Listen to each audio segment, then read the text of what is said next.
If you're going to use numerical data in your Word document, it can be difficult to analyze just looking at numbers. So another option might be to add a graphical representation of those numbers using a chart. And we have Excel functionality at our fingertips when we do this. So we'll continue to work with our LH Revenues document. You can open up LH Revenues 0908 if you need to get caught up. And this is the content that we want to use. So we have values for London, Paris, and San Francisco over 3 different years. So let's start by selecting the content. I'm going to click and drag just left of 2013 above London across and down to get all of the cells in this table. Next, I'm going to go up to the Home tab of the ribbon here and click Copy, because this is the data I want to use eventually in my chart. Now we'll click down below the table, so your cursor's flashing down below, and we're going to go up to the Insert tab, and we're going to insert a chart. When you select Chart, you get to choose from a number of different types of charts and formatting. So you can see Column, for example, has columns, some of them stacked, some of them 3-dimensional, some of them kind of staggered. And then we have all kinds of charts to choose from. Line, pie, bar is the same as column, but horizontally instead of vertically. Area charts. You can see some cool ones like radar, tree map, sunburst, histogram, box and whisker, waterfall. These are new ones. And if we wanted to go back to any of these, like column, all we have to do is select it and then choose up at the top what type of column. And I don't think we want it to be stacked, but 3-dimensional might be nice. 3D clustered column is the one I'm going to select. You can choose that one with me if you want to have exactly what I have. You see a representation of it down below in a thumbnail. Just hover over that to zoom in. Yeah, that's going to work nicely for our data. When we click OK, though, you can see what happens. An Excel spreadsheet opens up with sample data. And that data in there is what we see down below in our document in the chart. But we can select everything that's here and paste our own in here. So just right-click in any of the cells and choose Paste. Now there's Paste and keep the formatting, which isn't important. So match destination formatting. That's what I'm going with. Give it a click, and you'll see this warning that the data we're pasting in isn't the same size as our selection. Do we want to paste anyways? Yeah. Click OK. It saves us having to type it all in. So we do have an extra row that we don't need. And all we do is click on the 5 in this case, right-click actually, and you can delete it. There, gone. And we have a nice looking chart down below for London, Paris, San Francisco for 2013, 14, and 15.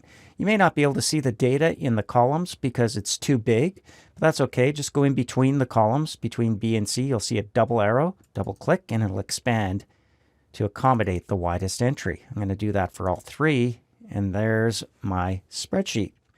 Okay, now we don't really need this any longer. We can just click right in the document if we want to leave it up and have access to it.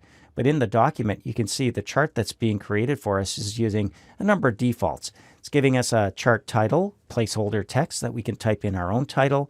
A legend appears down below, and there you can see some of the grid lines in the background to help us distinguish some of the values that we're seeing for the various years for the various cities.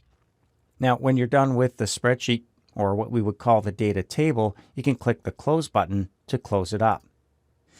In the document itself, our chart is an object that we can click once to select. Just click on the border so you're not selecting anything inside. You'll see the handles around the outside.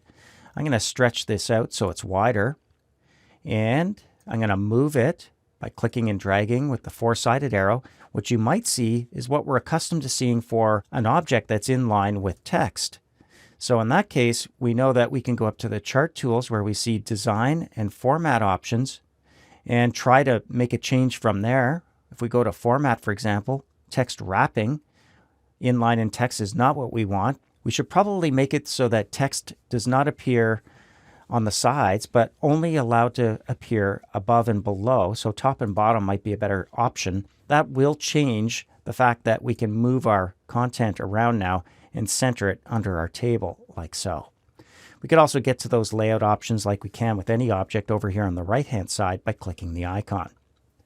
All right, you'll also notice under the Format tab, as we saw when working with word art and so on, we have shape styles because there is a border going around the outside of our chart.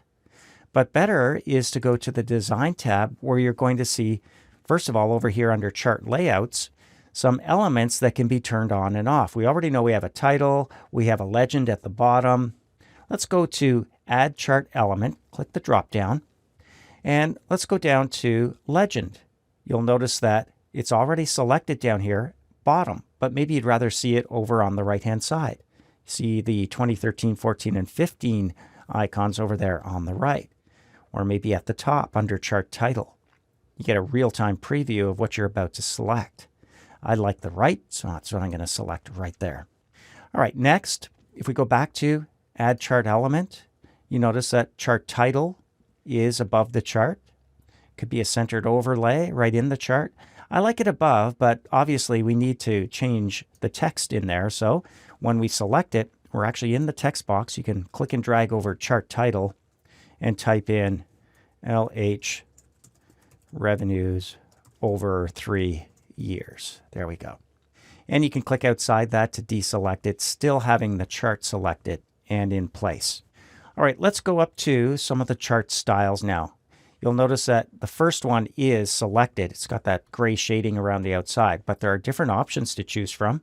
Check them out as you hover over them. Get a nice preview of what you're about to select. Some cool options here with different formatting, darker backgrounds, numbers showing. These are all options that can be turned on and off from your Chart Elements dropdown. But with these presets, we see some things on, some things off. I like this one right here, Style 8. And you can click the drop down to see that there's actually a few more. But Style 8 is the one I'm going to go with. That's kind of cool.